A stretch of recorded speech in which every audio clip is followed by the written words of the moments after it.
මේවට අලුතෙන් කෑලි එකතු කරනවට වඩා හොඳ නැද්ද ජනාධිපතිතුමනි මේ නීතිය ප්‍රකාරව කටයුතු කරන්න. මේ රටේ මිනිස්සුන්ගේ බදු මුදල් මේ රටේ මිනිස්සුන්ගේ දුප්පත්කමින් හොයාගත්ත සොච්චන් මුදල දිව්‍ය ලෝකයන්ට බලාපොරොත්තුෙන් දුන්නේ ඒවා. මේක අහගන්න මේක ක්‍රියාත්මක කරවන්න ඕනේ. ඒ සඳහා ඔය කියන කොමසාරිස් ජෙනරාල්වරයා බැඳී හිටිනවා. මේ රටේ මිනිස්සුන්ගේ මුදල් මේ රටේ ඉඩකඩම් කියන්නේ මිනිස්සුන්ගේ දේපල පොදු දේපල ඒ දේපල වලින් ලබන මුදල් සියල්ලම කළ යුතු දේ මේ වාක්‍යයෙන් කියනවා. මම පැහැදිලිව සඳහන් කරනවා. අන් සියලු දේම Tamanට ලාභ ප්‍රයෝජන තියෙන දේවල් මේක ඇතුලේ කරගත්තා නම් මේ ටිකත් කළ යුතුමයි. ආයිබෝන් සිසිර මහත්තයා. ආයිබෝන්. අපේ පෞගිය වැඩසටහනින් අපිට සම්පූර්ණ මේ සාකච්ඡාව කරලා ඉවර කරන්න බැරි වුණා. මොකද කතා කළ යුතුම කොටස අත්‍යවශ්‍යම කොටස වැඩසටහනේ අන්තිමයට තමයි කතා කරන්න අපිට කාරුණු කාරණා යෙදුනේ. ඉතින් මම ඔබතුමාට කිව්වා අපි මෙතනින් මේක නවත්තමු කියලා. මොකද පුරා පැයකට ආසන්න කාලයක් අපි මේක කරගෙන ගියා ඒ සාකච්ඡාව. අද ඔබතුමාට තියෙන්නේ මේ පනතේ තියෙන කතන්දරේ අපිට පොඩ්ඩක් කියලා දෙන්න. මේ මිනිස්සු බලාගෙන ඉන්නවා මේ කතාව අහන්න. මොකද මෙහෙම පනතක් තියෙනවා කියලා මේ මිනිස්සු දැනගෙන හිටියට මේක ඇතුලේ තියෙන කරුණු කාරණා ගැන මිනිස්සුන්ට අවබෝධයක් නැහැ. මේක මොකද්ද සිසිල් මහත්තයා? මම හිතන්නේ නුවන් ඔබ අහන්නව ඇත්තේ විහාර දේවාලගම් පනත ගැන වෙන්නේ නැති. ඔව් අලුත් පනත මේ ගේන්න යන සංශෝධනය අපිට තාම මුණ ගැහුනේ නැහැ.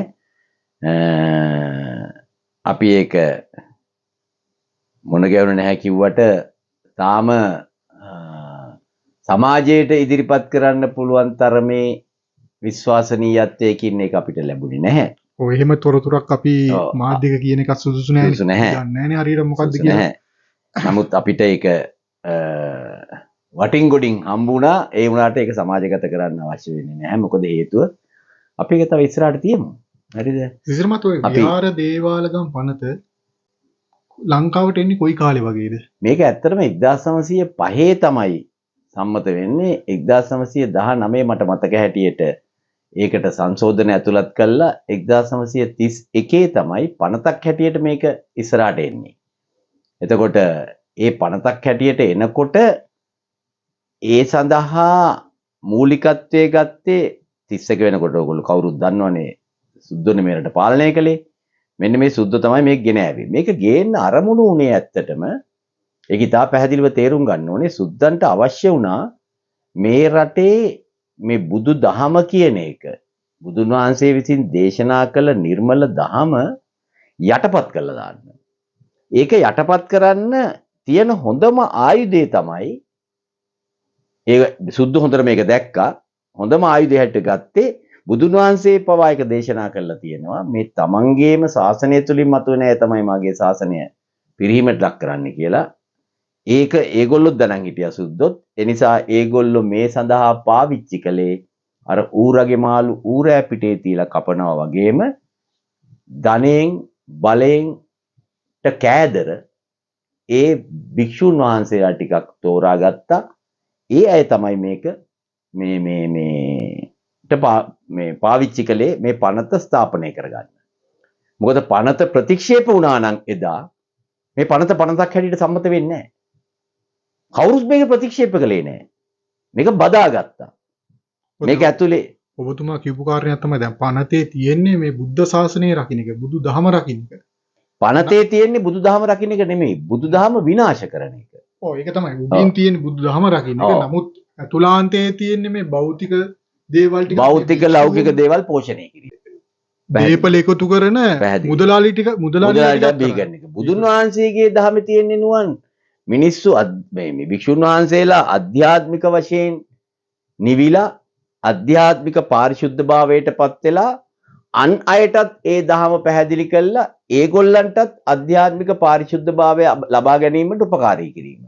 ඒක තමයි මුල් යුගයේ මහා විහාරයෙන් උනේ. ක්‍රිස්තු පූර්ව 1ට පෙර මහා විහාරයෙන් උනේ අන්නේ කාර්යභාරය. ඊට පස්සේ මහායානික ආගමේ බලපෑමත් එක්ක ඒ කාර්යභාරය එහෙම්මම නතර කළා. එහෙම නැත්නම් ඔය කෙරීගෙන යන්න ඇරලා මේගොල්ලෝ අතට ගත්තා මොකද්ද? අර මිනිස්සුන්ව දිනා ගැනීමේ උපක්‍රමය. එතන මොකද්ද කළේ?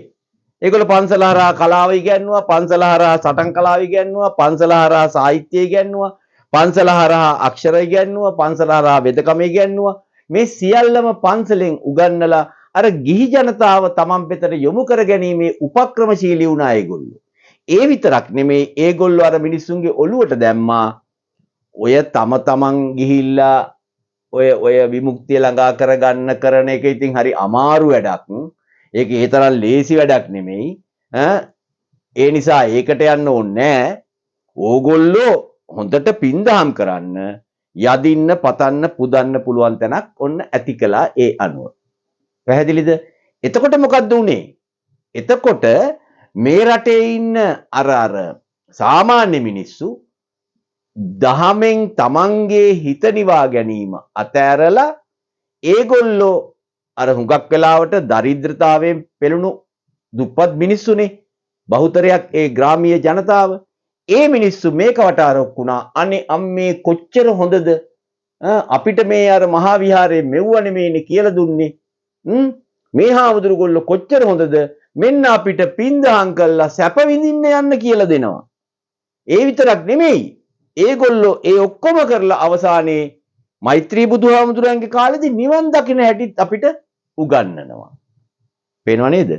අන්න ඒකට නැඹුරු වුණා. මිනිසුන්ට ඕන වෙන නිවෙන්න නෙමෙයි, මේ දරිද්‍රතාවයෙන් මිදෙන්නයි. පැහැදිලිව මේ දරිද්‍රතාවයෙන් මිදෙන්න. ඒක තමයි හේතුව.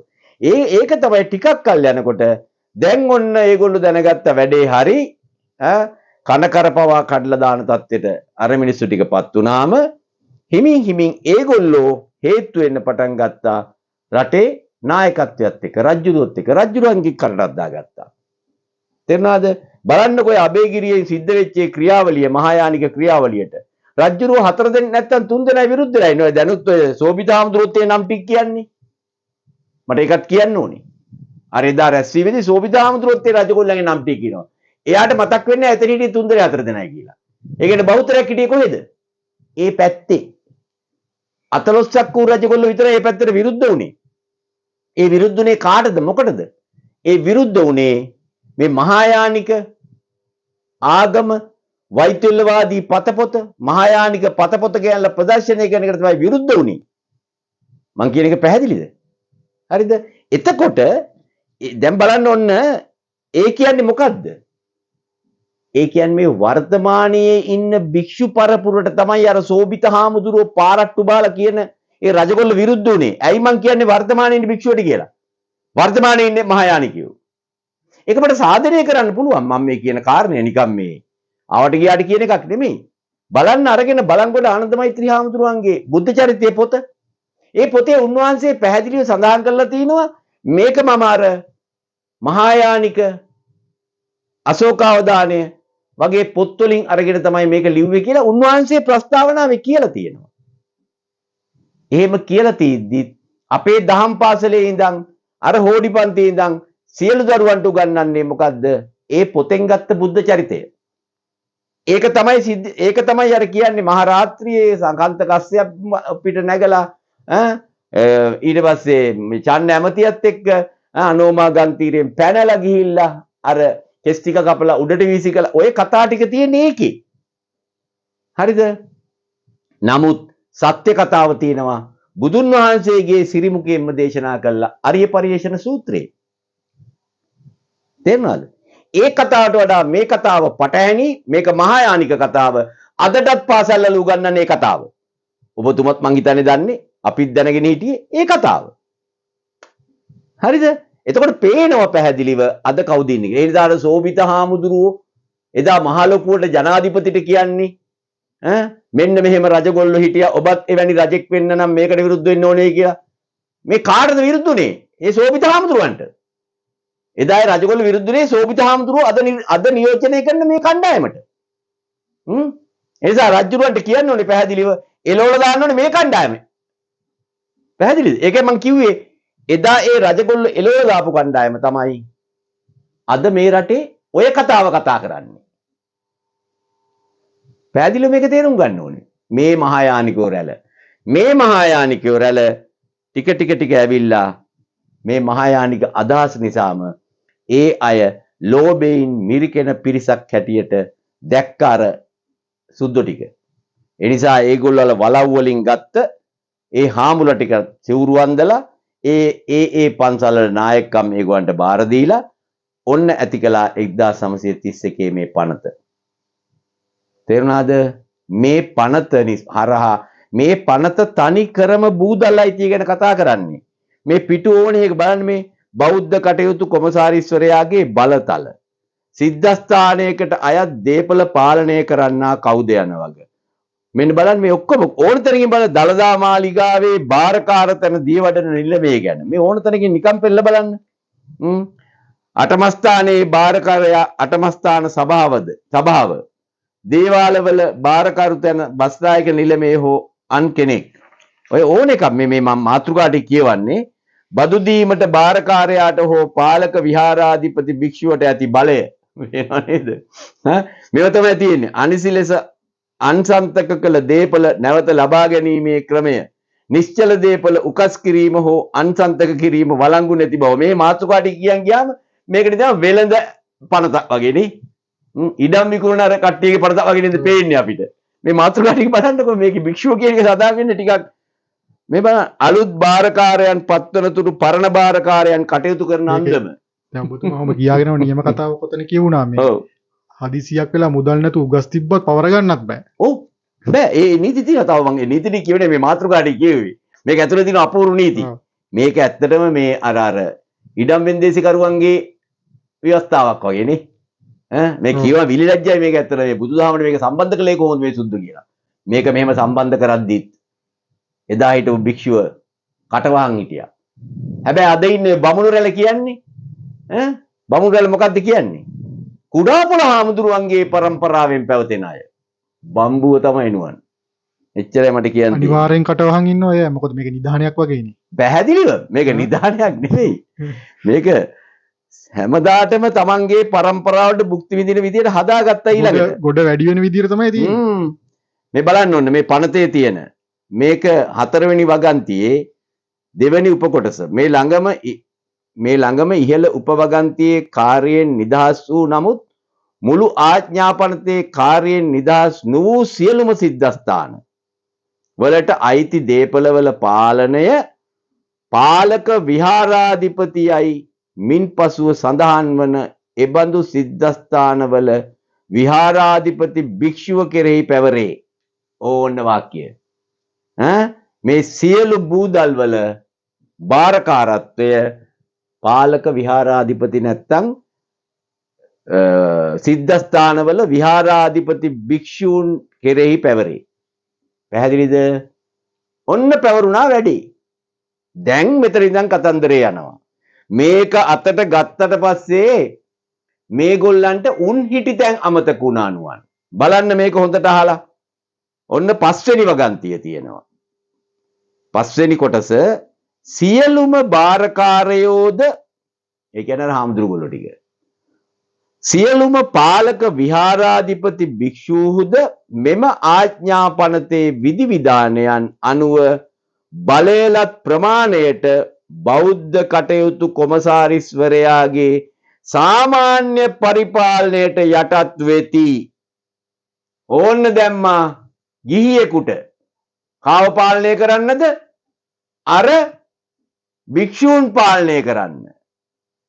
අර පන්සල් වල නායක කාරකාදීන් පාලනය කිරීමේ බලය සම්පූර්ණයෙන් පවරනවා කොමසාරිස්ට. මම මේ කියන්නේ සංශෝධනය නොකළ 1931 සම්මත කරගත් පනත. මේකේ තව මේවා ගොඩක් සංශෝධන කීපයක් ආවා. 2023 මට මතක හැටියට ආපු සංශෝධනයකින් මේකේ මේ කොමසාරිස්වරයා කියන එක කොමසාරිස් ජෙනරාල්වරයා කියලා නම් කළ බව මට මතකයක් තියෙනවා 23 හෝ ඒ ආසන්න කාලෙක සංශෝධනයකින්. කොමසාරිස්වරයාගේ සාමාන්‍ය පරිපාලනයට අන්න හාමුදුරුවන්ට උඩින් ගියා කවුද? ගිහියෙක්. ඒත් මුන්දලයක ප්‍රශ්නයට නැගුවද? නෑ. සංශෝධනය ආවේ කොමසාරිස් නොවේයි කොමසාරිස් ජෙනරාල් කියලා. නිකන් ලැජ්ජා හිතෙන්නේ නැති නිකන් කොමසාරිස්ට යටවත් වෙනවා කිව්වා. මේ නිසා ජෙනරාල් කෙනෙකුට යටවත් වෙන විදියට ඒක සංශෝධනය කරගත්තා. නමුත් බෞද්ධ භික්ෂුව ඔය ජාතික ගීයට නැකිටෙන හැයි කියලා අරගල කරපු කට්ටියනේ ඔය. මෙතන මේක ගැන වගේ වගක් නැහැ. අනේ අපිට උඩින් ඕන එකෙක් හිටපියව්. අපිට ඉඩම් වල අයිති දෙනවා නම් ඒ මදෑ කියලා හිටපු කට්ටිය මේ. මේකයි මේ මම පැහැදිලි කරන්නේ. යටත් වෙති. එබඳු බෞද්ධ කටයුතු කොමසාරිස්වරයාට මෙම ආඥා පනත අනුව පනවන ලද ව්‍යවස්ථාවල නියම කර තිබෙන අන්දමට උපදේශක සභාවක් විසින් එබඳු පරිපාලනයේ කටයුතු වලදී ආධාරණ කරනු ලැබේ. අන්න යාට ඕනනම් උපදේශක සභාවක් පත් කරගන්න පුළුවන් කියලා කිව්වා. මම සම්පූර්ණ පනත කියවන්නේ නැහැ. මේක හරි ඉන්ටරෙස්ටිං පනතක්. මේක සෑම බෞද්ධයෙක්ම දැනගත යුතුයි. නමුත් අකුරක් ගානේ කියවන්න ගියොත් වචනයක් ගානේ බොහෝ වෙලාවක් යන නිසා මම මේ ඉක්මනට ලකුණු කරගත්ත දැන් විතරක් කියවන්නම්. ඊළඟට 6 වෙනි එකේ තියෙනවා මෙන්න මෙහෙම. අර දැන් උපදේශක සභාවක් පත් කරගන්න පුළුවන් කිව්වනේ. ඒ උපදේශක සභාව ගැන පොඩ්ඩක් සඳහන් කරනවා 6 වෙනි එකේ උපදේශක සභාව කියන උපමාතෘකාව යටතේම එබඳු සමාජික වරුන් අතුරෙන් දෙදෙනෙකු ඔවුන් පත්වන අවස්ථාවේදී පාර්ලිමේන්තු මන්ත්‍රීවරුන් විය යුතුයි. ඔන්න තවත් දේශපාලනයට මේක සම්බන්ධ කළා. පැහැදිලි නේද මේක? ඉතාමත් පැහැදිලිව තේරුම් ගන්න ඕනේ. එදා 31 සුද්ධ කරපු වැඩේ මේ. පැහැදිලිද? භික්ෂූන් වහන්සේලාට ධනය ලබා දුන්න ඔප්පුවකින් පන්සලට. හරිද? ඒකෙන් උම්මත්තක වෙච්ච මේ භික්ෂු අපේ රටේ හිටපු ඒ භික්ෂූන් ටික මොකද්ද කළේ? අන්න දැන් දැනගත්තා මත්තුණා මේකෙන් මත් වෙනවා අනිවාර්යෙන් මත්තුණානේ. දැන් දැම්ම උඩින් කොමසාරිස් ජෙනරාල්. හරිද? ඊළඟට දැම්ම කොමසාරිස් ජෙනරාල්ගේ සමාජිකයන් 5 දෙනෙක් සිටිය යුතුයි. උපදේශකයන් සමාවෙන්න 5 දෙනෙක් සිටිය යුතුයි. 2 දෙනෙක් කවුරුන් විය යුතුද? පාර්ලිමේන්තු මන්ත්‍රීවරුන්වත් විය යුතුයි අවම වශයෙන්. මැති ඇමති ඕනෙක් කෙනෙක් වෙන්න පුළුවන් අවම වශයෙන් පාර්ලිමේන්තු මන්ත්‍රී. දැක්කද බලය ධනය අතට දීලා හරිද? ගිහියෙක් උඩින් තියලා භික්ෂුවට උඩින් තියලා අනිත් පැත්තෙන් ඒක දේශපාලනයට සම්බන්ධ කළා. පැහැදිලිව තේරෙනව නේද? මේ මම මේ කියවන්නේ මේ පනත. ඕන කෙනෙකුට මේකට අභියෝග කරන්න පුළුවන්. පැහැදිලිද? මේ මම පනත බලාගෙන කියවන්නේ. මෙතෙන්ද කිසිම වචනයක් මම මගේ අතින් දාලා කියවන්නේ නැහැ. මේක පැහැදිලිව තියෙන්නේ. මේ අපිට වෙච්ච විනාශය. මේක මේ රටේ බෞද්ධය දැනගත යුතුයි නුවන්. ඊළඟට 8 වෙනි එක. 8 වෙනි එක නෙමෙයි 3 වෙනි එක 6-3 බෞද්ධ කටයුතු කොමසාරිස් එකී සභාවේ ප්‍රධාන තැන වේ. ඒක පැහැදිලි. ඊළඟට තියෙනවා 4 උපවගන්තිය 6. එහෙත් එබඳු තීරණයට එකඟ වීමට බෞද්ධ කටයුතු කොමසාරිස් අසතුටු වූ විට එබඳු තීරණයේදී මාසයක් ඇතුළත ඔහු ඒ කරුණ අමාත්‍යවරයාට දන්වා සිටිය යුතුයි. ආන්න ඔන්න ඒක මම මුලින් ඉඳන් කියන්නම්. මෙම ආඥා පනතේ ව්‍යවස්ථා වලින් බෞද්ධ කටයුතු කොමසාරිස්වරයාට එකී සභාවේ අදහස් විචාරීමට නියම වූ සියලුම කරුණු රැස්වීමකදී එහි පැමිණ ඡන්දය දෙන වැඩි දෙනාගේ සම්මතයෙන් තීරණය කරනු ලැබේ. එහෙත් එබඳු තීරණයකට එකඟ වීමට බෞද්ධ කටයුතු කොමසාරිස් අසතුටු වූ විට අර කට්ටියගේ සමූහ තීරණයකට කොමසාරිස් අසතුටු නම් එබඳු තීරණයේදී මාසයක් ඇතුළත ඔහු ඒ කරුණ අමාත්‍යවරයාට දන්වා සිටිය යුතුයි. කාටද? මේ අර භික්ෂුන් වහන්සේලා ඇතුලේ ඇතිවන අදහසකට කොමසාරිස් විරුද්ධ වුණොත් කොමසාරිස් මොකද්ද කරන්නේ? මාසයක් ඇතුළත දන්වනවා අමාත්‍යවරයාට. දැන් හරියට මගුල් කෑමක් මෙතන තියෙන්නේ. කොමසාරිස් හරහා කොමසාරිස් භික්ෂූන්ට උඩින් ඉඳගෙන භික්ෂූන්ගේ දේවල් ඔක්කොම අවසරය ගන්නවා කාගෙන්ද? අර අමාත්‍යවරයාට දන්වා සිටිය යුතුයි. ඒ පිළිබඳව අමාත්‍යවරයාගේ තීරණය අවසාන තීරණය වේ. පැහැදිලිද? දැන් ඉතින් කට්ටිය එකටනේ. මේක තමයි උනේ. මෙන්න ඇසුර ඇති වෙච්ච හැටි දේශපාලනික වශයෙන් මේ හරහා බලය ගොඩ ගහගත්ත හැටි ඒක සිද්ධ වෙන්නේ මේකට පස්සේ ඇතුළාන්තය තුල. මේකට පස්සේ ධනය ගොඩ ගහගත්ත හැටි ඒක සිද්ධ වෙන්නේ ඇතුළාන්තය තුල. මේ නිසා භික්ෂුවගේ පිරිහීම කොච්චර සනිටුහන් වුණාද කිව්වොත් ලැජ්ජාවක් බයක් නැතුව දැන් මේ සිද්ධ වෙන සිද්ධිදාමේ සිදු වෙගෙන යනවා. මෙන්න මේ නිසා තමයි අපි කියන්නේ 31 වගන් 31 පනත ඔබ බෞද්ධ නායකයෙක් නම් මේ හොඳින් අවබෝධ කොටගෙන 31 පනත අහෝසි කළ යුතුයි. යුතුයමයි. එසේ නොවුනොත් මේ රටේ බුදුදහම වැඩි කාලයක් පවතින්නේ නැහැ. පැහැදිලිව තේරුම් ගත යුතුයි. ඊළඟට තියෙනවා ඔන්න බාරකාරයෝ කියලා මම මෙතන මේක මං ඉරක් ගහගත්තා. ඒ වෙන හේතුවක් නිසා නෙමෙයි. බලන්න මේකේ තියෙනවා තාමත් මේ වචන. ඒ කියන්නේ මේවවත් වෙනස් කරන්න මේ භික්ෂුන් වහන්සේලාට ඕනේ නැහැ. අරක ලැබුණානේ. මේකේ තියෙනවා මල්වතු විහාරයේ හා අස්ගිරි විහාරයේ මහානායක තෙරුන් වහන්සේලා දෙපොළය මේ නිලය පුරප්පාඩු වුණාම දේවඩන නිල මේ නිලය පුරප්පාඩු වුණාම මේකේ නායකත්වය දරන කට්ටිය ගැන මේ කියන්නේ. මේ වෙනින් වාක්‍යයක් 7 වෙනි එක. ඒකේ තියෙනවා උඩ රට අයවන අධිකාරම්වරු හා දිශාවරුය. තාමත් ඉන්නේ අධිකාරම්වරුයි දිශාවරුයි මේකේ. පැහැදිලිද? එදා හිටපු කට්ටිය. ඒවා වගේ ඒවා ගන්න තාම තියෙනවා. මේ රුපියල් 10ක් දඩ ගහන එකත් මේකේ තියෙනවා. ඒව හොල්ලලවත් නැහැ. හරිද? හොඳට බලන්න ඕනේ මේවා. ඊළඟට උඩ රට දිසාවන් තුල නිලධරණ රටේ මහත්තුරු හා ප්‍රාදේශීය ආදායම් නිලධාරීවරුය. මේ දියවඩන නිලම නැති වුණාම ඒ තානාන්තරය අරගන්න පුළුවන් පිරිස ගැන කියන්නේ. ඊළඟට උඩ රට දිසාවල පිහිටි සියලුම දේවාලවල බස්නායක නිලමවරුය. ඊළඟට එවකට ගත වූ 3 අවුරුද්ද තුල වාර්ෂිකව ආදායම් රුපියල් 10කට වැඩි වාර්ෂික ආදායම් වැඩියයි බෞද්ධ කටයුතු කොමසාරිස් විසින් ගණන් ගනු ලබන උඩරට දිසාවන් තුල පිහිටි සියලුම සිද්ධාස්ථානවල බාරකරුවන්ය. රුපියල් 1000කට වැඩි. ඉතින් එදා ඒ ගාණ හැමම තාම තියෙනවා. හරිද? ඇයි අදේ 1000 වුණාම ඔක්කොම පසල් ටික ගත්ත හැයිනේ. අර පේමන්ට් එකේ බෝගහකට ඉන්න මේ අර චීවර විතරක් දරාගත්ත විහාරය මුකුත් නැති ආම්දුකොල්ලොත් ගත්ත හැයි. පැහැදිලිව මම කියන්නේ එක. මේ වගේ තමයි මේ සියල්ල මේව වෙන්නේ. ඔහොම ගිහිල්ලා අපි මේකේ මට කියන්න අවශ්‍ය වෙනවා මෙන්න මේ කාරණය. මේ පනත අහෝසි කිරීම තමයි අපේ පළවෙනිම ඉල්ලීම. හැබැයි යම් ආකාරයකින් ඒක නිකන් කරන්න මැලි වගේ නම් එහෙම මැලි වෙන්න බෑ ජනතා නායකයෙකුට.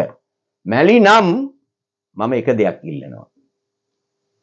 අවම වශයෙන් මේකට අලුත් කොටස් එකතු කරන්න ඉස්සෙල්ලා අපි පෙන්වන්නම් මේකේ තියෙන යම් කොටස් තියෙනවා ඒ ටික අඩු ගානේ ක්‍රියාත්මක කරලා පෙන්වන්න ඕනේ.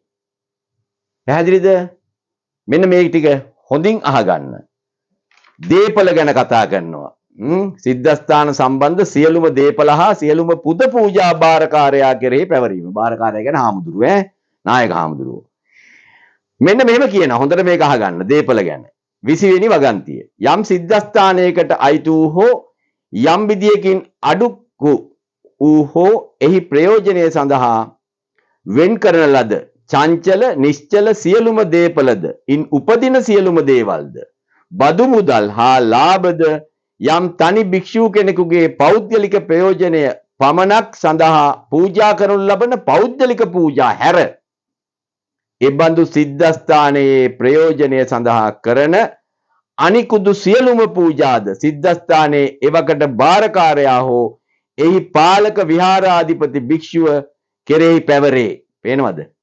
අනිකුදු සියලුම පූජාද සිද්ධාස්ථානයේ එවකට බාරකාරයා හෝ එහි පාලක විහාරාධිපති භික්ෂුව කෙරෙහි පැවරේ. කාට හරි පුද්ගලිකව කෙනෙක් ගෙනල්ලා දුන්න දෙයක් හැරුණු විට අනිත් සියලුම දේවල් බදු මුදල් ලාභ දීපල වලින් එන මේවා දීපල වලින් උපදින මේ සියලුම දේවල් කාටද අයිති?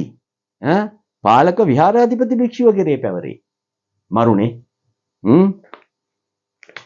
හිතෙන්නේ නැති නිකන් මහාන වෙන්න ඕනේ කියලා. නෑනේ. එතකොට දැන් ඔය දැන් වික්ෂුන් වහන්සේලාට උඩින් දැන් ගීයට දිලා තියෙනවනේ දැන් ඕක. ඒ කියන්නේ ජෙනරාල් වරයෙක්ට. ඔව්. එතකොට ඔය එකතු වෙන මුදල් විගණනයකට ලක් වෙන්න ඕනේ නැද්ද? මම කතා කරන්න.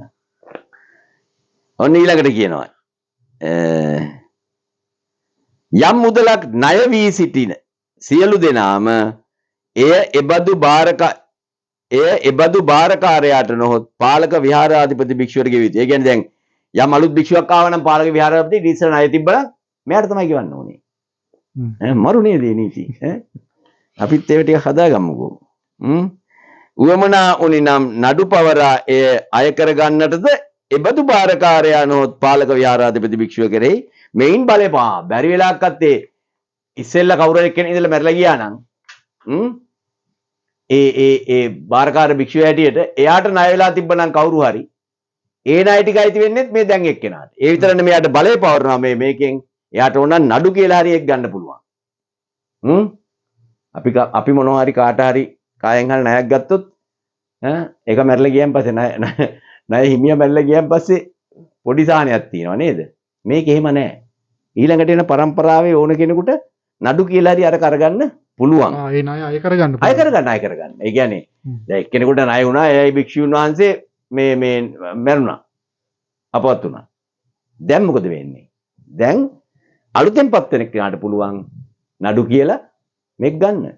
හරියට අර පළවෙනි කෙනාගේ අර අපේ නෝනට තියෙන බලතල තියෙන්නේ. නැත්තම් මහත්යට තියෙන බලතල තියෙන නෝනගේ ඒ වගේ මේකක් තියෙන්නේ. ඔන්න මුදල් බැංකුවේ දැමිය යුතු බව. ඕන්න මේක. මේක අහගන්න, මේක ක්‍රියාත්මක කරවන්න ඕනේ. ඒ සඳහා ඔය කියන කොමසාරිස් ජෙනරාල්වරයා බැඳී හිටිනවා. මේ රටේ මිනිස්සුන්ගේ මුදල්, මේ රටේ ඉඩකඩම් කියන්නේ මිනිස්සුන්ගේ දේපල, පොදු දේපල. ඒ දේපල වලින් ලබන මුදල් සියල්ලම කළ යුතු දේ මේ වාක්‍යයෙන් කියනවා. මම පැහැදිලිව සඳහන් කරනවා. අන් සියලු දේම Tamanට ලාභ ප්‍රයෝජන තියෙන දේවල් මේක ඇතුලේ කරගත්තා නම් මේ ටිකත් කළ යුතුමයි. මේ ටිකත් නොකර මේ පනතේ තියෙන Tamanට අනවශ්‍ය ටික අයින් කළා ඒගොල්ලෝ. නොකර තව මේකට අලුතෙන් කෑලි එකතු කරන්න හදනවා. මේ හරහා ගිහිල්ලා අධිකරණ පිටවන්න හදනවා. බෞද්ධ ජනතාවට කරන අසාධාරණයක්ද නැද්ද කියන එක රටේ නායකත්වයේ දැනගත යුතුයි. බලන්න මේක අහලා. හොඳට මේක තේරුම් ගන්න. මේකට ඇමෙන්ඩ්මන්ට් නැහැ. බෞද්ධ කටයුතු කොමසාරිස් විසින් අත්සන් කරන ලද ලියවිල්ලකින් එසේ කරන ලෙස නියම කරනු ලබන සිද්ධාස්ථානයක භාරකාරයාට, ඒ කියන්නේ හාමුදුරුවන්ට, ඒ සිද්ධාස්ථානයේ වෙනුවෙන් ලැබෙන සියලුම ඵල ප්‍රයෝජන, බදු මුදල්, ලාභ හා පුද පූජා ජාතික ඉතිරි කිරීමේ බැංකුවේ හෝ බෞද්ධ කටයුතු කොමසාරිස්වරයා මැනවයි පිළිගනු ලබන බැංකුවක හෝ ඒ සිද්ධාස්ථානයේ නමින් වෙනම ගිණුමක් තබා තැන්පත් කළ යුතුය. සියලුම දේපල, සියලුම බදු මුදල්, සියලුම පුද පූජා බැංකුවේ දාන්න ඕනේ. කොහෙද දාන්න ඕනේ බැංකුව? ජාතික ඉතිරි කිරීමේ බැංකුව.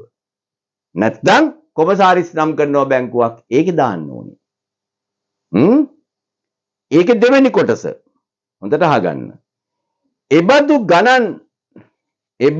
ගණන් සම්බන්ධ බැංකු පාස්පෝර්ට් මෙම අද නම් කාඩ් තියෙන්නේ දා පාස්පෝර්ට් බැංකු පාස්පෝර්ට් මෙම ආඥා පනතේ 38 වෙනි වගන්තියේ සඳහන් වන ගණන් පරීක්ෂක තැනට හෝ බෞද්ධ කටයුතු කොමසාරිස්වරයා විසින් පත් කරනු ලබන යම් මුලාදෑනියෙකුට හෝ මොනයම් විටක නමුත් පරීක්ෂා කිරීමට ඉඩ දිය යුතුය. ඔන්න තියෙන වාක්‍යයක්. ගණන් පරීක්ෂණය කරන්න ඕනේ. අද කෙරෙනවද නුවන්? ඒ කියන්නේ දිනදා එකතු වෙන මුදල් ඔක්කොම සියලු දේවල් පුද පූජාත් සියලු දේ ගණන් පරීක්ෂණය ලක් වෙන්න ඕනේ. හරිද? ඒ සඳහා බලයලත් ගම්මුලා දෑනියා හෝ එදා ගම්මුලා දෑනියා අද වෙනින් කෙනෙක් එදා තිබ්බ නම් නෙමෙයි තියෙන්නේ. අද අනිවාර්යයෙන්ම ඒක විගණනය විය යුතුයි. බැංකුවේ තැන්පත් කළ යුතුයි, විගණනය විය යුතුයි. මේව හොඳට තේරුම් ගන්න. ඊළඟට කියනවා බෞද්ධ කටයුතු කොමසාරිස්වරයාගේ අවසරය ලියවිල්ලකින් ලබාගෙන මිස එබඳු කිසිම භාරකාරයෙකු විසින් රුපියල් 500කට වැඩි මුදලක් Taman ළඟ තබා නොගත යුතුය. පැහැදිලිද? මෙන්න කතාව. මම දැක්ක YouTube වල යනවා 5000 මිටි දහස් ගාණක් කාමරයක තියලා හාමුදුරු කෙනෙක් අපවත් වුණාට පස්සේ අහුණා. ඒවා මීයොත් කාලා තිබ්බා. එතකොට දැන් ඔය ප්‍රතිඥාවක් දීලා මහාන වුණු අටමස්ථානාධිපති අර ලක්ෂයක් දුන්නේ කොහොමද? මෙන්න මං කියන්නේ ඒක ඔබතුමා ඇහුවා. බොහොම ලස්සනයි. මේකේ කියලා තියෙනවා බෞද්ධ කටයුතු කොමසාරිස්වරයාගේ අවසරය ලියවිල්ලකින් ලබාගෙන මිස එබඳු කිසිම භාරකාරයෙකු විසින් රුපියල් 500කට වැඩි මුදලක් Taman ළඟ තබාගත ඔන්න ප්‍රශ්නේ ඔබතුමා අහපු දැන් මේක මෙහෙම වෙච්චා තීද්දි අන්නපුරේ අර අම්මට අටමස්ථානෙක ලක්ෂයක් දීලා දැන් මං අහනවා ඒ ලක්ෂේ ළඟ තබා ගත්තේ කොමසාරිස්තුමා දැනුවත්වද නැද්ද? දැන් ඔතනදී සිසිර මහත්තයා මට මතකයි කලින් කිව්වා මේ පෞද්ගලිකව දුන්නු මුදලක් හැර අනිත් ඒවා තමයි මේ ඒ කතා කළේ නුවන් දීපල සම්බන්ධ අර්ථකථනය.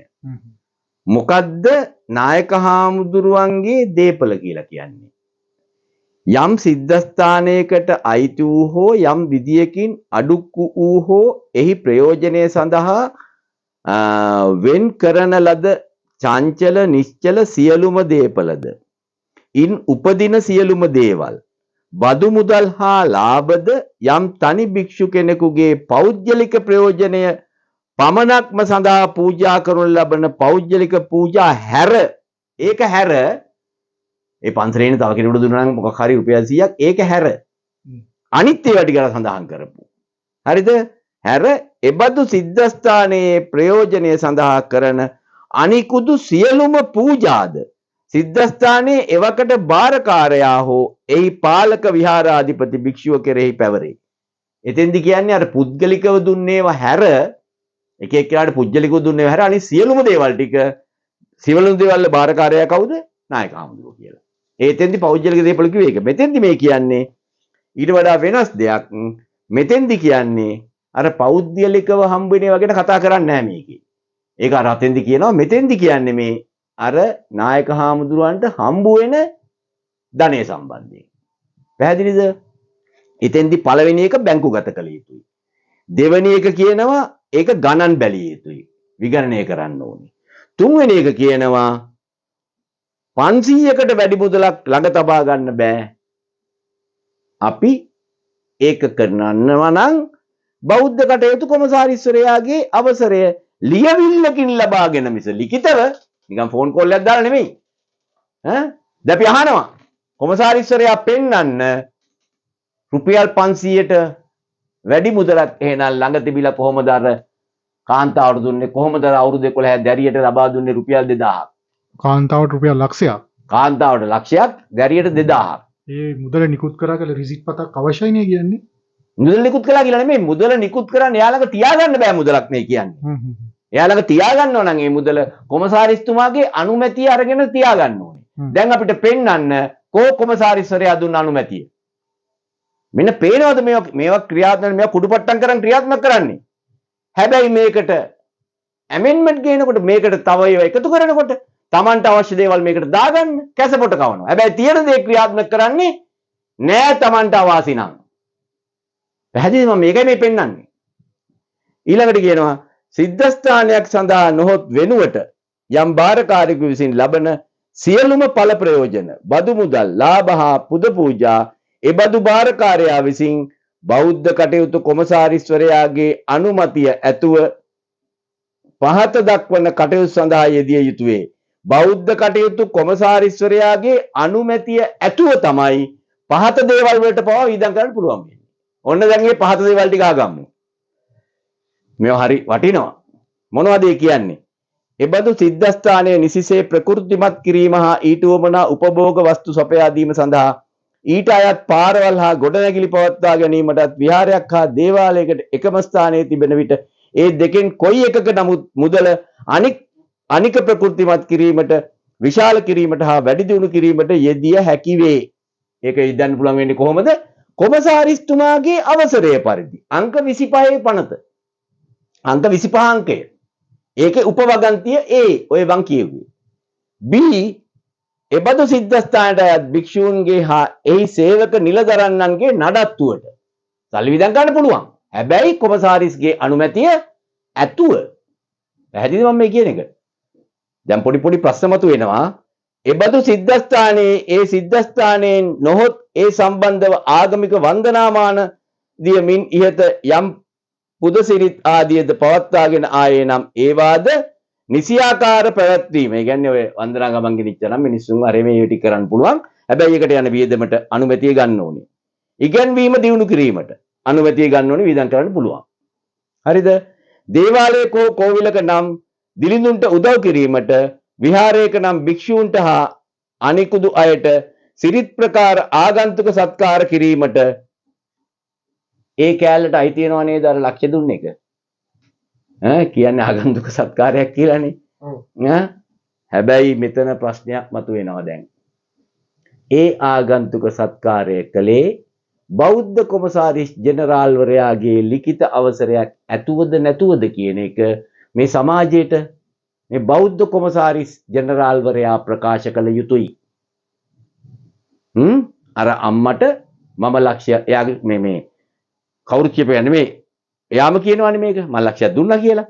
හොඳයි. ඒ ලක්ෂය දීලා තියෙන්නේ වෙන දෙයකට නෙමෙයි.